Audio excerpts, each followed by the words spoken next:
What's going on, guys?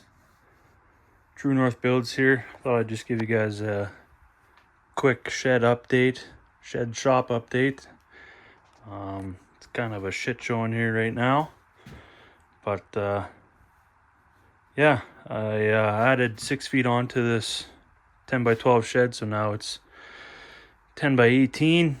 Like I said, it's a disaster right now. I got this 2010 Arctic Cat ripped apart, trying to figure it out. I have 2005 Yamaha Grizzly 660 sitting here that could use some loving, and then I have this 1984 Honda Big Red 200 ES that I'm picking away at.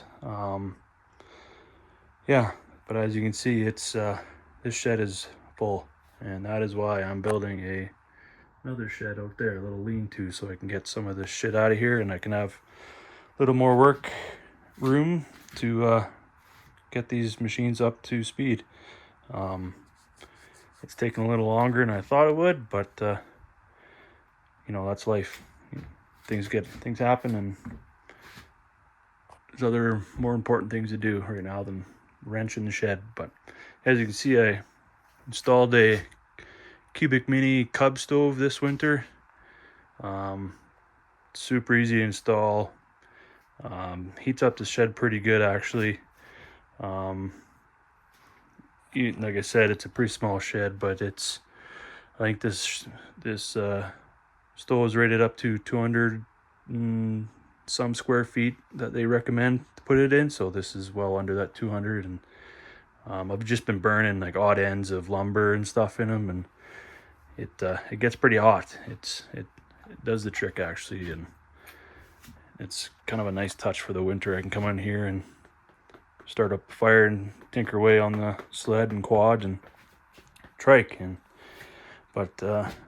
Yeah, there's, like, as you can see, the trike's kind of a storage area right now just because of so much shit. But yeah, it's coming along. Things are moving. It'd be nice to eventually get into a garage or some sort of shop, but that's a couple years away, let's say. But yeah, I just thought I'd give you kind of an update on the shed. Like I said, it's she's busy in here, and my OCD hates every bit of this. But it's, like I said, I've been busy with a newborn, and you know, I'm just trying not to be a deadbeat dad. So that's kind of coming first before all this stuff. So it's coming. Sled's running, quad's running, trike's running. So it's just a matter of putting it all together and get everything running and cleaned up and spit shined. And eventually I want to put a Swamp Outlaw 2-inch lift on this. I actually have it in the corner over here, buried in shit. But this does run. Runs like a top, actually. Muffler's all rusted out, so I got a little mini glass pack I'm planning on welding on there. I've seen other guys order that cheap Amazon CRF 230 exhaust, I think, and that sounds pretty good, so I might change my mind and do that, but we'll see kind of how the funds go for that. But yeah, like I said, I got a 2-inch lift from Swamp Outlaw that's going to go on here. Some new plastics. I got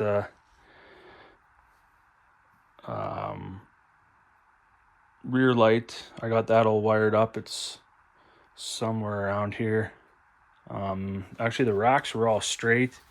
I'm just planning on stripping them and getting some bed liner on them, front and back. I replaced the headlight. It's an LED. It's in my other videos.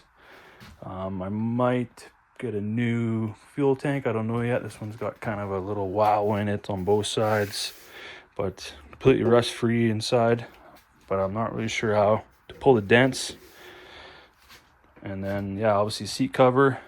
And then with the 2-inch lift, I got the front wheel adapter, bolt pattern adapter, so I can put Honda rims on it. And I got the different hubs for the back, which have certain spines. So I'm planning on putting on some new wheels and tires. I'm kind of planning on maybe some 28 Assassinators on the back, and I was thinking maybe, I think it's an ITB Cryptic or Cryptid on the front. But we'll see. That's kind of the plan right now. 28s. I guess if you go 28s, you got to go 14-inch rims. So that's a little more money, but I think it looked damn good. But yeah, that's the plan. I got a compression tester. I don't know the compression in this, but it does run. But as we all know, these old Hondas, they can run on 10 psi, right? So I'll have to do a compression test, see where that's at, and see.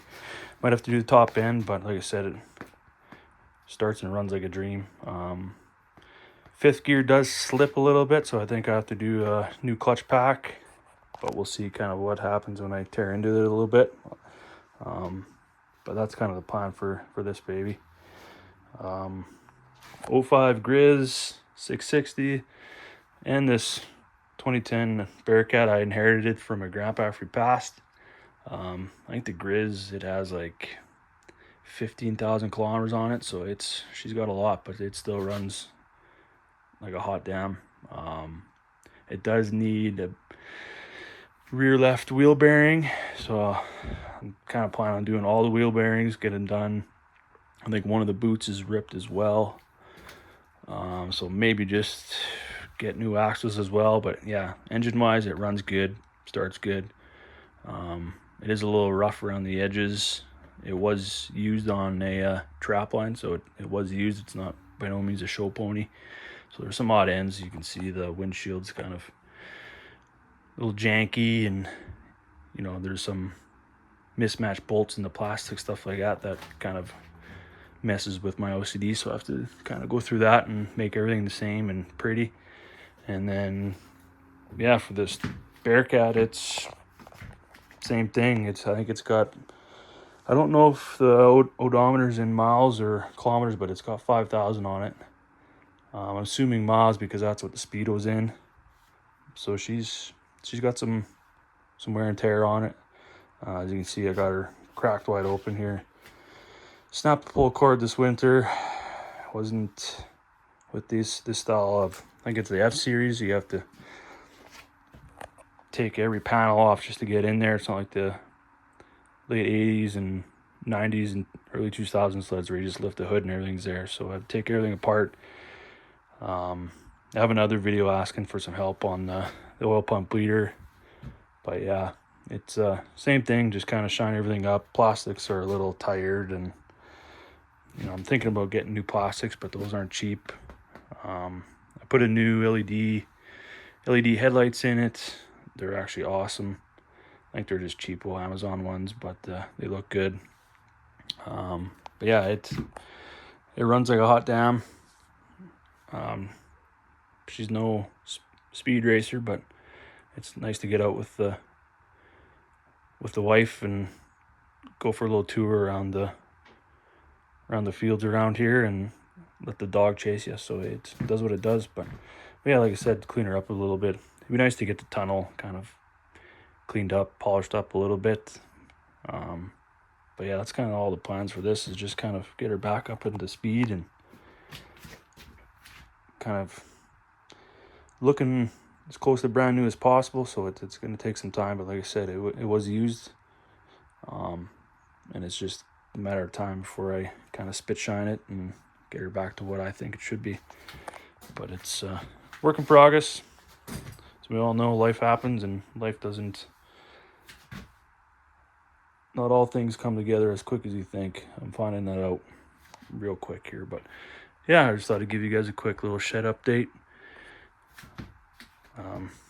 Yeah, like I said, eventually it'd be nice to get in a garage or a nice 40 by 60 shop.